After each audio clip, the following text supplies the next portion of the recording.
할렐루야. 한 주간 평안하셨죠? 순환주간 수요일 저녁 예배에 모신 분들을 예수 그리스도의 이름으로 환영합니다. 우리 다 같이 마음을 모아서 사도신경하심으로 신앙 고백하겠습니다. 나는 전능하신 하나님 아버지 천지의 창조주를 믿습니다.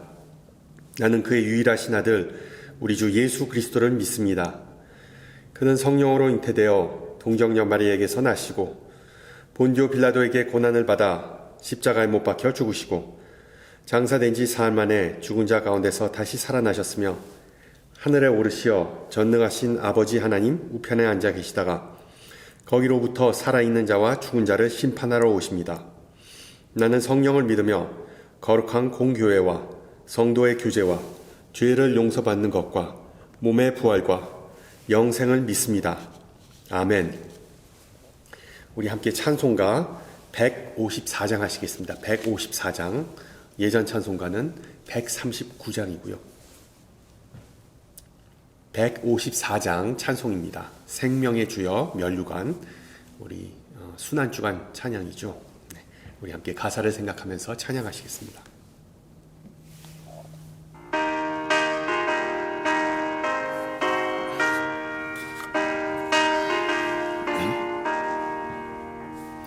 생명의 주여 면류관 받으시옵소서.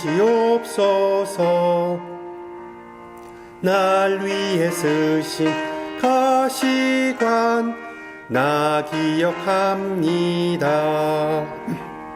저 겟세마네 기도를 늘 기억하게 하시고 그 십자가의 은혜로 날 인도하소서. 누셨던 무덤 내게도 보이시옵소서. 잠드신 동안 천사가 굳게 지키었네. 저 겟세마네 기도를 늘 기억하게 하시고 그 십자가의 은혜로 날 인도하소서.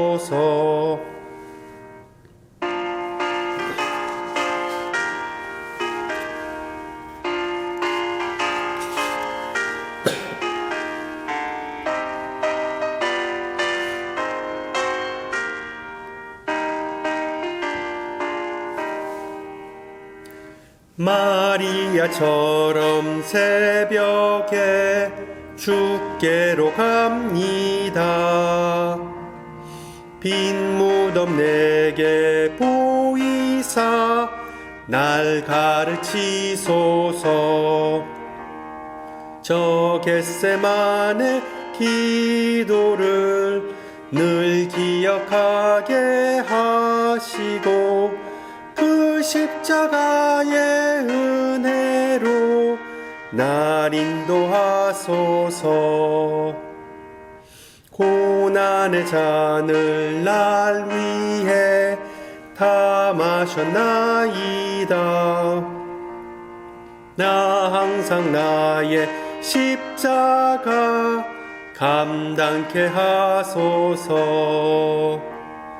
저 겟세마네 기도를 늘 기억하게 하시고 그 십자가의 은혜로 날 인도하소서. 아멘.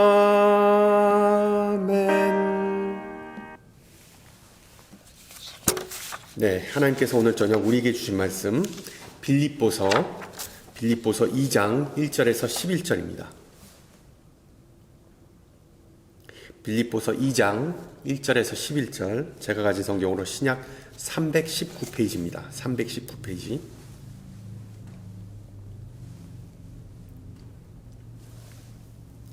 빌립보서 2장 1절에서 11절 말씀을 받들어 봉독합니다.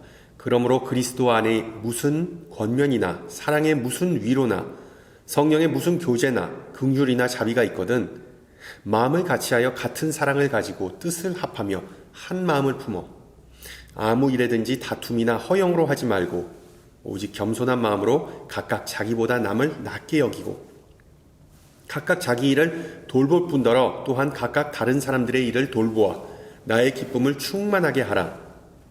너희 안에 이 마음을 품으라. 곧 그리스도 예수의 마음이니 그는 근본 하나님의 본체시나 하나님과 동등됨을 취할 것으로 여기지 아니하시고 오히려 자기를 비워 종의 형체를 가지사 사람들과 같이 되셨고 사람의 모양으로 나타나사 자기를 낮추시고 죽기까지 복종하셨으니 곧 십자가에 죽으심이라.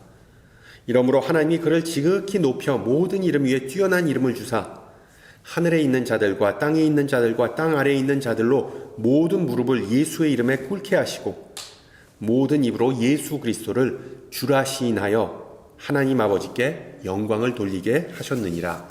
아멘.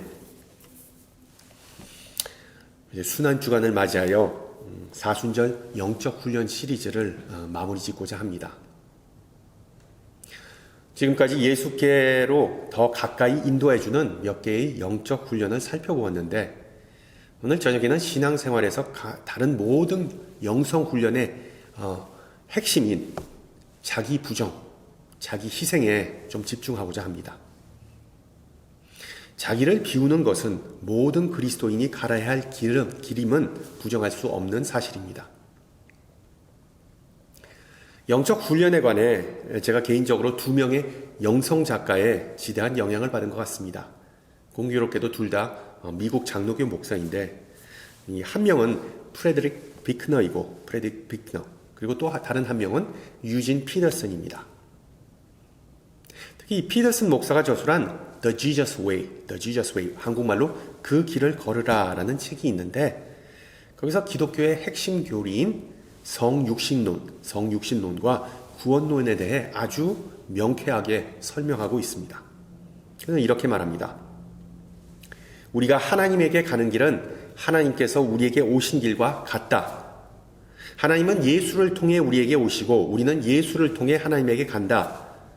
하나님은 예수를 통해 구원의 말씀을 전하고 우리의 연약함을 치유하고 성령을 약속하고 하나님 나라에서 어떻게 살아야 하는지 가르치신다.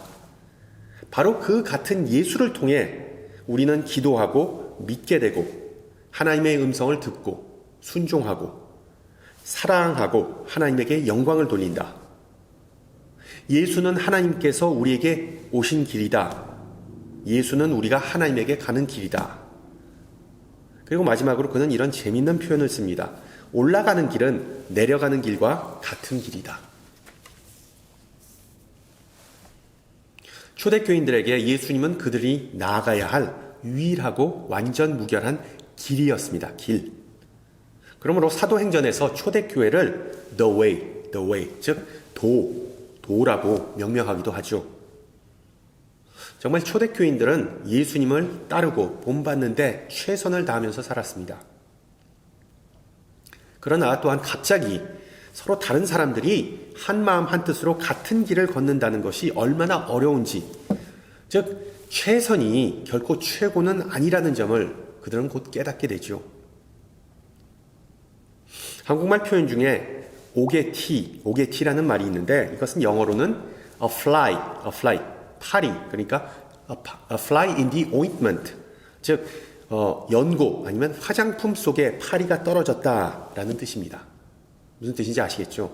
그러니까 연고 속에 파리가 떨어지면 그 연고를 다 버려야 되겠죠. 죽은 파리들이 향기름을 악취가 나게 만드는 것 같이 적은 우매가 지혜와 존귀를 난처하게 만드느니라 라는 이 성경 전도서 10장에서 유래된 영어 이디엄, 영어 표현입니다. 흥미롭게도 오게티 또는 화장품 속의 파리와 같은 상황이 바로 오늘 읽은 본문의 배경이기도 합니다. 바울이 세운 교회 중에 가장 모범적이고 바울에게 큰 기쁨을 주었던 교회는 다름 아닌 이 빌립보 교회였습니다. 유럽 지역의 선교 여행 중 가장 처음으로 들린 동네였고 또한 그곳에서 리디아와 같은 신실한 여성을 만나기도 했습니다. 또한 빌립보에서 억울하게 감옥에 갇혔지만 나중에 간수와 그의 가정이 기적적으로 예수를 영접한 곳이 빌립보였습니다. 바울에게는 참 뜻깊은 그런 장소였죠. 오늘 읽은 본문은 바울의 사랑을 받는 이 빌립보 회중에 보낸 편지 중의 일부인데 아주 뭉클한 내용입니다. 왜? 바울이 편지를 기록했던 배경이 빌립보가 아니라 바로 로마에서 이 쇠고랑을 차고 자신의 죽음을 기다리는 그런 상황이었기 때문이죠. 빌립보서의 전체적인 내용을 살펴보면 그는 빌립보 교인들과 아주 애틋한 관계임을 드러냅니다. 아주 잘난 체하고 무실사했던 고린도 교회와는 전적으로 다른 말투를 사용하기 때문이죠. 그리고 우리가 오늘 본문을 읽으면서 혹시 놓친 부분일 수 있는데 빌립보 교인들의 모범적인 신앙생활에도 불구하고 바울의 마음은 그가 로마에서 편지를 쓸 때 편하지가 않았습니다. 즉 오게티가 존재했던 것이죠. 오게티. 심란한 소식을 듣고 전해들었기 때문입니다. 빌립보서 마지막 부분이 4장을 보면 빌립보 교회 내에 중요한 직책을 맡았던 유오디아와 순두계라는 여인 2명이 마음이 같지 않은 상황이 발생한 것을 우리는 알게 됩니다. 완곡어법인데 마음이 같지 않다는 것은 그 두 여인이 교회에서 대판 싸웠다라는 그런 의미입니다. 바로 이 복잡한 교회 내의 상황을 염두에 두고 바울은 이미 2장에서 두 개의 명령어를 통해 그 문제를 좀 해결하고자 합니다. 3절과 4절을 보세요. 각각 자기보다 남을 낮게 여기고 각각 자기 일을 돌볼지어다. 그리고 그 두 여인 유오디아와 순두계가 즉시 분란을 멈추고 화해할 이유에 대해 예수님을 언급합니다. 예수님. 기본적으로 바울은 이런 암시를 하죠. 너희가 만약 상대방의 얼굴에서 예수님을 본다면 너희들은 그렇게 경우 없이 교회 내에서 싸우지는 못할 것이다. 그리고 바울은 상대방의 모습 속에서 발견되는 예수님, 정확히 말하면 그 예수님의 생애에 대해 자세한 설명을 그들에게 제공합니다. 이 세상에 오기 전, 그리고 공생애 동안, 그리고 승천하시고 하늘나라에 계신 예수님의 모습, 예수님의 삶이 바로 그것입니다. 특히 오늘 본문 8절의 내용을 보면 예수님의 순환, The Passion of Christ, 예수님의 순환을 가리킵니다. 바로 이번 주가 고난주간, 순환주간인데 알다시피 순환주간 동안 예수님은 아주 몹쓸 일을 당하셨습니다.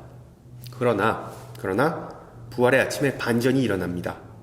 하나님의 어린 양은 사망 권세를 물리치고 승리하셨고 그에게 새로운 이름이 주어지고 만물은 그 앞에 무릎을 꿇고 예수 그리스도를 주라 시인하고 하나님 아버지에게 영광을 돌렸다라고 바울은 오늘 본문에서 기록합니다. 비록 사도 바울이 예수님의 모습과 그 생애를 위용 있게 그리고 드라마틱하게 소개한다 할지라도 그의 요점은 어떤 신학 강의를 하는 것이 아니라 제자도, discipleship, 즉 그리스도의 길을 빌립보 교인들에게 가르치는 것입니다. 다시 말씀드리지만 바울은 빌립보서를 통해서 어떤 신학적인 담론을 담아내는 것이 아니라 바로 제자 훈련을 하고자 하는 것입니다. 특히 예수님의 자기 비움, self-emptying, 자기 비움을 우리가 본받기를 원하는 것이죠. 십자가를 지기 위해서는 자신도 모르게 짊어지고 있는 그 감정적, 경제적, 그리고 정신적 짐, 그 보따리를 좀 내려놓아야 한다고 지난주에 말씀드렸는데 오늘 본문에서 바울은 그 내용을 조금 더 확장하고 있습니다. 즉 무엇, what이 아니라 how, 어떻게 내려놓을까를 예수님의 삶을 통해 우리에게 가르쳐주고 있습니다. 그 방법에 대해 우리 조금 더 살펴볼까요? 오늘 읽은 내용은 빌립보서와 신약 성경의 대박탈 본문으로 불립니다. 박탈. 표현이 좀 재미있지만 예수님께서 자신의 신분과 권한을 다 내려놓았다. 스스로 박탈하였다라는 내용이 바로 6절과 7절에서 나오기 때문입니다. 들으세요. 그는 근본 하나님의 본체시나 하나님과 동등됨을 취할 것으로 여기지 아니하시고 오히려 자기를 비워 종의 형체를 가지사 사람들과 같이 되셨다. 정말 인류 역사에 있어서 전무후무한 완전히 새로운 인간의 이해 범주를 뛰어넘는 그런 사건을 바울은 소개하고 있습니다. 쉽게 말하면 어느 날 하나님은 자신이 그냥 하나님으로만 살아가지 않겠다고 결심하셨습니다.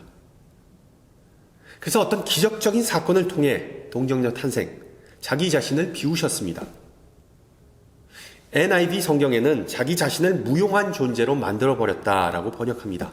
결과적으로 하나님으로 알려진 초월자는 이제 예수라는 이름을 가진 베들레헴의 한 무명의 아기로 세상에 왔다는 의미입니다.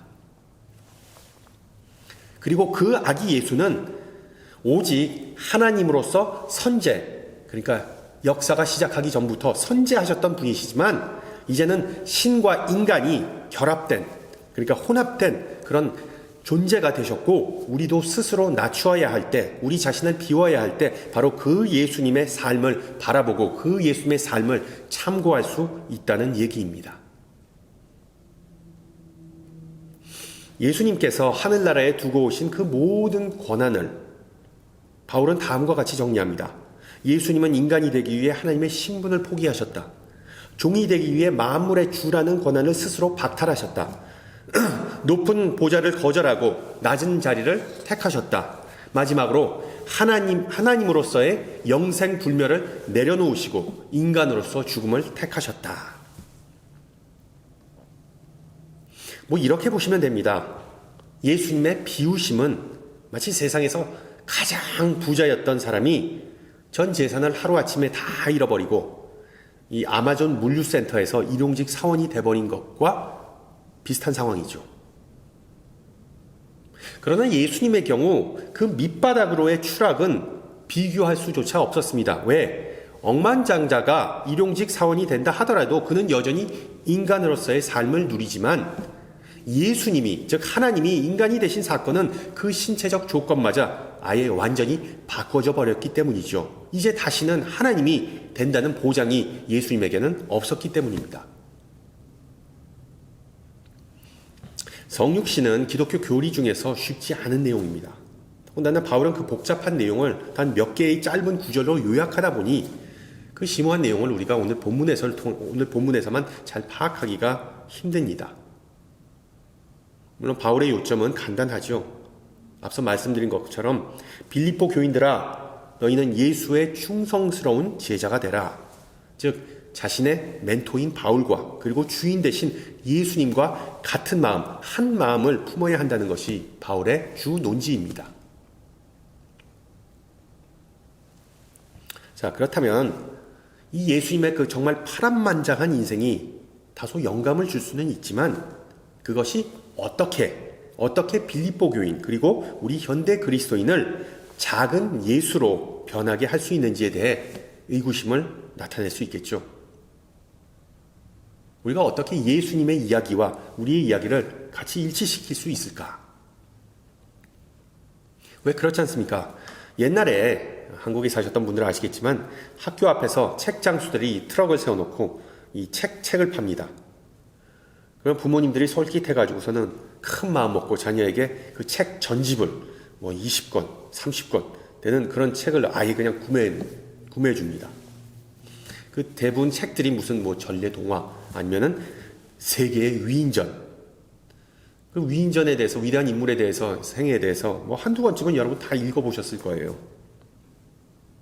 그런데 문제는 그 위인전을 어린이가 열심히 읽는다고 다 그런 위대한 인물이 나중에 되는 것은 아니지 않습니까?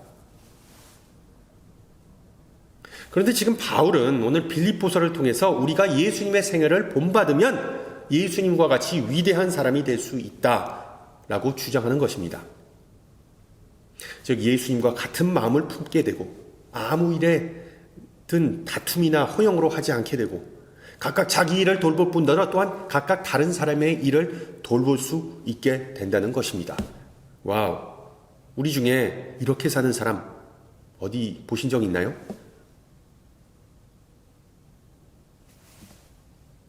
대부분 신앙인은 예수님이니까 하나님이니까 그렇게 살 수 있었다라고 생각할 수 있겠지만 그건 사실은 다릅니다. 예수님은 분명히 신인과 동시에 인간이셨지만 공생의 대부분을 신이 아닌 보통 사람처럼 다른 이들과 부대끼면서 사셨습니다. 물론 그런 평범한 삶 중에서도 뛰어난 그런 순간이 있었죠. 12살이 되던 때에 성전에 가서 사두개인, 바리새인 그리고 서기관들과 성경에 대해 논하고 성경을 가르치셨습니다. 모친 마리아는 예수의 그 영재성에 대해 근심하기도 하였다고 성경은 말해줍니다. 그러나 어린 시절 대부분을 다른 아이들, 다른 청소년들과 비슷하게, 즉 부친 요셉의 목수일을 도우면서 예수님은 성장하셨습니다. 또한 그렇게 열심히 살면서 로마 제국의 억압, 즉 과도한 세금에 의한 경제난도 경험하셨을 겁니다. 동족들이 겪고 있는 그 경제적인 부담감, 그 무게를 예수님도 겪으셨다는 것입니다. 그럼에도 불구하고 항상 성실한 모습 덕분에 어린 시절 마을 사람의 칭찬을 들으면서 언젠가는 소위 말하는 엄친아, 즉 엄마 친구의 아들이 될 거라는 기대감을 한몸에 받으셨을 겁니다. 그러나 놀랍게도 요셉이 죽은 후에 예수님이 어른이 되어서 예수님은 그 가업을 물려받지 않고 거리로 뛰쳐나가서 사역을 시작하셨습니다. 갈릴리 호숫가에서 그물을 손질하던 제자들을 보고 나를 따르라 라고 말씀하셨고 그들은 예수를 3년 동안 따라다녔습니다. 다른 제자들, 심지어 여인들도 합류하면서 그 측근은 더 넓어져 갔습니다. 순회 사역을 하셨기에 제대로 된 잠자리 또한 없어서 항상 다른 사람에게 신세를 져야만 했습니다. 그리고 돌아가시기 전에 마지막 식사를 나누면서 제자들의 발을 손수 씻어주셨습니다. 마지막으로 히브리서 4장은 예수께서 다른 인간과 똑같이 유혹을 받으셨다고 기록하죠. 우리에게 있는 대제사장은 우리의 연약함을 동정하시 못하실 리가 아니요 모든 일에 우리와 똑같이 시험을 받으신 이로되 죄는 없으리로다. 비슷한 맥락에서 바울도 오늘 빌립보서에서 예수님의 인간성, 예수님의 인성을 강조합니다. 즉 사람들과 같이 되셨다, 사람의 모양으로 나타나셨다 등등. 물론 예수님께서 간혹 보여주신 신성, 즉 기적은 자신의 어떤 신적 신분이나 능력을 증명하거나 아니면 대적자들을 조용하게 만들기 위해서가 아니라 다른 사람을 돕기 위해서였습니다. 즉 예수님은 신적인 존재가 아니라 한 명의 인간으로 그 측근들의 눈에 주로 비춰졌다는 이야기입니다. 여러분, 이게 바로 중요한 내용입니다. 우리가 신앙생활을 하다가 다른 사람, 가족, 친구, 교인들과 사이가 껄끄러워질 수 있습니다. 유오디아와 순두계 같은 그런 상황이 발생할 수 있는 거죠. 그럴 때일수록 여러분 그들의 인간성을 잊지 마세요. 그들은 신이 아니라 인간입니다. 그들도 한 명의 사람이란 것을 반드시 기억하세요. 왜? 예수님도 인간이셨기 때문입니다. 교회에 와서 먼저 눈에 들어오는 모습이 그리스도의 형상이 아니라 연약한 인간의 모습이기 때문에 짜증이 나고 실망하고 불화가 생기기 마련이죠.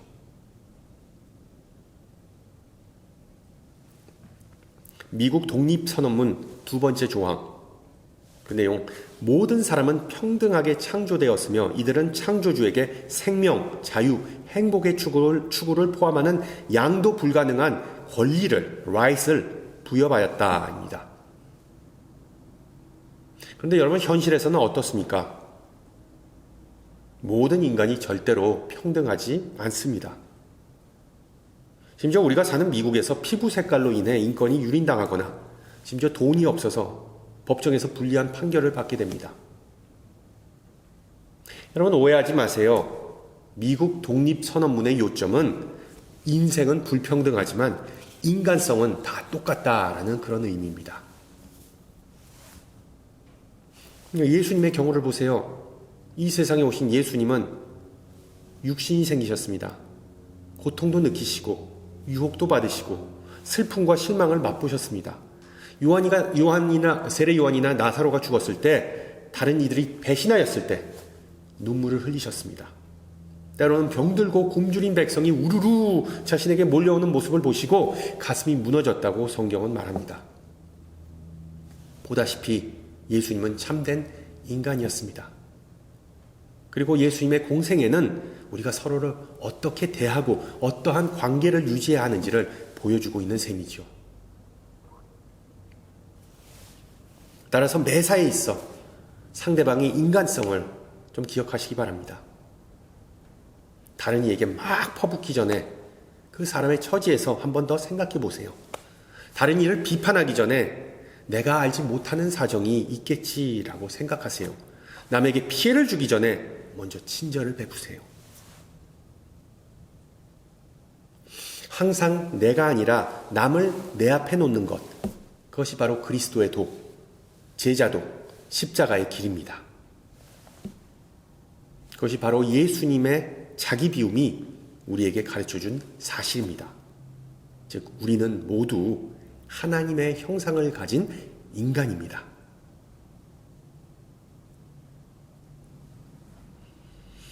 우리 신앙인들이 예수님의 본을 받을 수 있는 또 하나의 독설적, 모순적 이유는 7절을 보세요.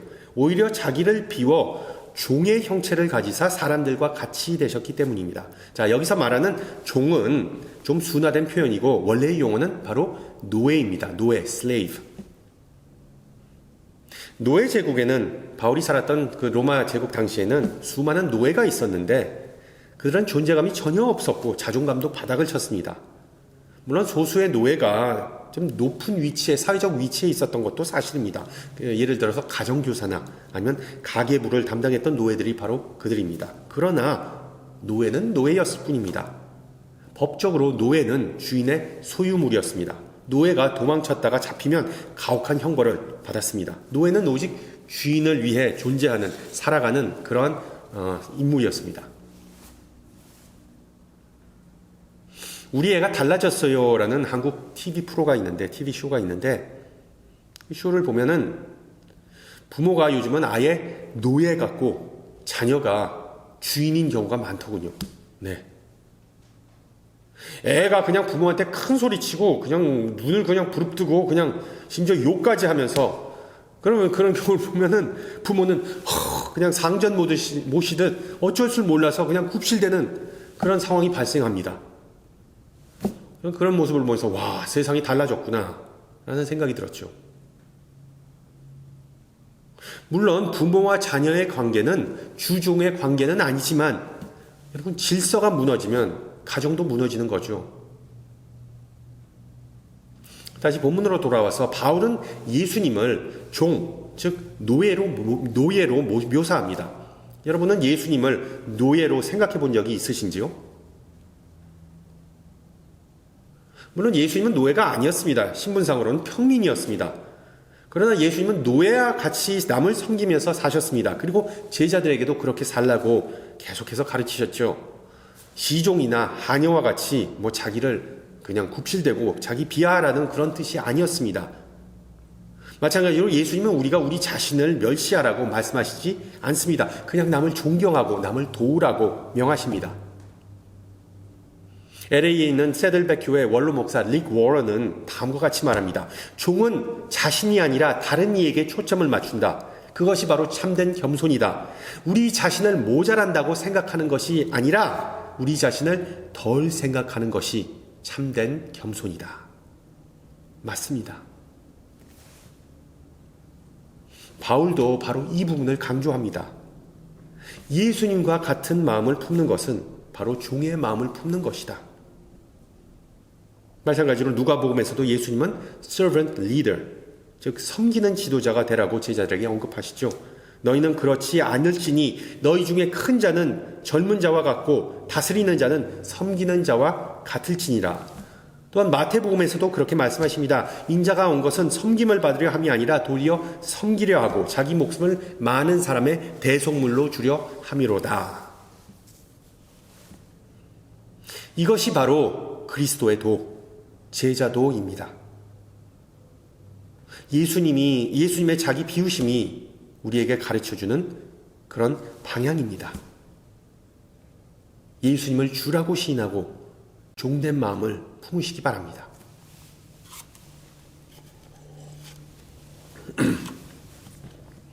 인성과 섬김과 더불어 예수님의 겸손의 마지막 특징, 세 번째 특징은 바로 예수님의 죽음에서 드러났습니다. 요한복음 15장, 사람이 친구를 위하여 자기 목숨을 버리면 이보다 더 큰 사랑이 없나니. 가족이나 친구를 위해 자기 목숨을 내놓으면 그것을 사랑이라고 성경은 가르칩니다. 그러나 모르는 사람을 위해 자기 목숨을 혹시 내놓으면 세상은 그것은 영웅심이라고 부릅니다. 지금 옛날 영화 중에 포세이돈이라는 재난 영화 혹시 보셨는지 모르겠습니다. 배우 진 해크맨이 목사 역으로 나와서 침몰에 가는 여객선의 승객들을 살리기 위해 희생하는 그런 뭉클한 장면이 나중에 나옵니다. 영화 말고 실제로 현실에서 타인을 위해 희생하는 경우가 가끔 발생합니다. 주로 소방관이나 아니면 경찰관이 임무 수행 중에 목숨을 잃는 그런 안타까운 경우이죠. 그런데 성경은 한 걸음 더 나아가서 로마서 5장에서 이렇게 말합니다. 의인을 위하여 죽는 자가 쉽지 않고 선인을 위하여 용감히 죽는 자가 혹 있거니와 우리가 아직 죄인 되었을 때 그리스도께서 우리를 위하여 죽으심으로 하나님께서 우리에 대한 자기의 사랑을 확증하셨느니라. 아멘. 우리가 아직 죄인 되었을 때, 여러분 이 구절을 잘 생각해 보세요. 생면부지의 사람이나 심지어 죄인을 위하여 자신을 희생하는 사랑이 과연 이 세상에 존재할까요? 성경은 존재한다고 얘기합니다. 바로 예수님의 경우가 그것이죠. 바울은 주인 대신 예수님의 종으로 살다가 순교하였습니다. 종된 자로서 주인 대신 예수님의 고난에 동참하는 것을 즐거워한다고 그는 계속해서 고백하죠. 예수님께서 주인 되신 자가 그렇게 고난받으신 것을 자기도 알고 있기에 자신이 고난받는 것에 대해 당연히 투덜거리는 것은 말도 안 된다는 그런 사실을 알았습니다. 월남 전쟁이 고조에 달할 때 미국에 있는 어느 대학 캠퍼스에서 교목과 대학생들이 그 대화를 나누었습니다. 전쟁의 참혹한 현실을 꼬집으면서 어떤 학생이 이렇게 말했습니다. 나는 이 세상에 그 어떤 것도 죽을 만한, 목숨을 내놓을 만한 가치가 없다라고 생각합니다. 그러자 교목은 이렇게 대답했습니다. 어차피 인간은 모두 죽을 운명이니까 언젠가는 자네도 아무런 이유 없이 죽어야 하는 선택을 강요받을 때가 올 걸세. 그렇습니다. 굳이 철학하는 사람이 아니더라도 많은 사람은 자신의 존재의 목적을 놓고 질문을 던집니다. 궁금해합니다. 우리가 잘 아는 말이 있잖아요. 인생이 뭔지, 산다는 게 뭔지. 그러나 자신이 무엇을 위해 죽어야 하는지에 대해 아예 궁금해하지 않습니다. 아예 그건 생각조차 하지 않습니다. 마찬가지로 당신은 예수님을 위해 살기를 원하십니까에 대해 아멘으로 화답하는 성도가 많지만 당신은 예수님을 위해 죽기를 원하십니까에 대해는 you first, 목사님 먼저. 여러분 우크라이나 전쟁을 생각해 보세요. 나라를 위해 총을 들고 전사한 수많은 우크라인들을 보면 우리도 언젠가는 정말로 목숨을 내던져야 할 상황이 발생할 수도 있습니다. 그러나 바울이 여기서 말하고자 하는 바는 우리 자신을 예수님처럼 십자가에 못 박으라는 뜻이겠죠. 즉 우리의 길을, 우리의 도를 고집하지 말고 우리의 뜻을 고집하지 말고 욕망에 휘둘리지 말고 다른 일을 먼저 고려하고 다른 일을 배려하는 것이 바로 그리스도의 도, 십자가의 도, 제자도입니다. 성도 여러분, 하나님의 사랑과 은혜가 넘치는 이 순환 주간 동안 예수님의 인성, 예수님의 섬김, 그리고 예수님의 죽음, 즉 아픔을 꾸준히 기억하면서 서로 마음을 같이 하고 같은 사랑을 가지고 뜻을 합하며 한마음 품으시기를 축원합니다. 함께 기도합니다. 은혜의 하나님, 오늘 저녁 바울을 통해 우리에게 말씀하심을 감사드립니다. 또한 독생자 예수 그리스도의 삶을 통해 우리가 나아가야 할 길을 보여주심을 감사드립니다. 하늘 영광을 뒤로하고 우리와 같이 되기 위해, 우리의 삶을 나누기 위해, 우리의 고통을 감당하시기 위해 주님은 이 땅에 오셨습니다. 사랑하는 외아들 예수님을 통해 주님은 섬기시는 하나님이심을 우리에게 알려주셨습니다. 이 은혜를 묵상하면서 늘 감사하고 찬양하고 주님께 영광 돌리기를 소망합니다. 바라건대 우리에게도 주님과 같은 마음을 주사 그 은혜와 겸손함을 담을 수 있는 빈 그릇이 되게 하옵소서. 거룩하신 주님께서 자기를 비우고 종의 모습으로 오신 것을 기억하면서 지금 이 자리에 고개 숙인 모든 성도들을 위해 기도합니다. 부디 우리 신앙 공동체가 스스로를 비우고 겸비하여서 주님과 남을 섬기며 살아가게 하옵소서. 또한 주님께서 인간의 몸으로 이 세상에 오셔서 우리의 고통과 아픔을 경험하셨듯이 자연재해나 굶주림과 폭력과 전쟁에 시달리는 이 땅에 있는 모든 가정과 민족을 위해 기도하며 도움의 손길을 뻗는 우리 성도가 되게 하옵소서. 거룩하신 주님의 사랑과 겸손함이 깊고도 넓어서 우리를 위해 목숨을 내어주셨듯이 우리 가운데 병들고 힘들어하는 모든 이들을 어루만지시고 새 힘과 능력으로 충만케 하옵소서. 함께 주님 가르쳐 주신 기도합니다. 하늘에 계신 우리 아버지, 아버지의 이름을 거룩하게 하시며 아버지의 나라가 오게 하시며 아버지의 뜻이 하늘에서와 같이 땅에서도 이루어지게 하소서. 오늘 우리에게 일용할 양식을 주시고 우리가 우리에게 잘못한 사람을 용서하여 준 것 같이 우리 죄를 용서하여 주시고 우리를 시험에 빠지지 않게 하시고 악에서 구하소서. 나라와 권능과 영광이 영원히 아버지의 것입니다. 아멘. 네, 예배를 마쳤습니다.